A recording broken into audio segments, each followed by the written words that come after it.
受到疫情的影响，政府嘛来提出着振兴纾困的方案。等这个疫情过了后，会发予民众振兴券。也毋过为着要来促进着消费，经济部上紧伫4月底，就要来推出伫个疫情期间，就会当来使用的酷碰券。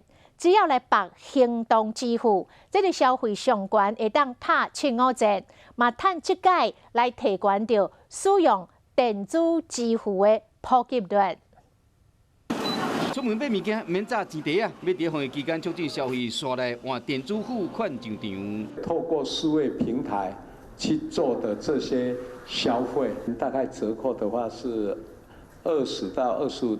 减少民众因为摸到钱、为着变机会，佫会使顺刷，互这个电子支付、电子付款较普及咧，为本来6成到7成。政府打算要用20几亿来促进消费。像这些街边店啊，或是说商圈里面的很多的这些店家啦，甚至我们夜市里面，有很多的这些小店家，这个都是在我们规划的一个范围里面。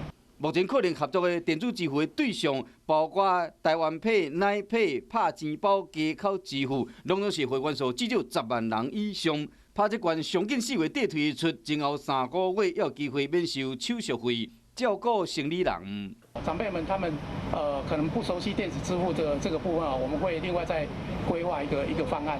无电子付款的店面要做伙加入，经济部嘛缩短申请时间，伫政府甲支付业者合作之下，估计会使带动至少115亿的消费。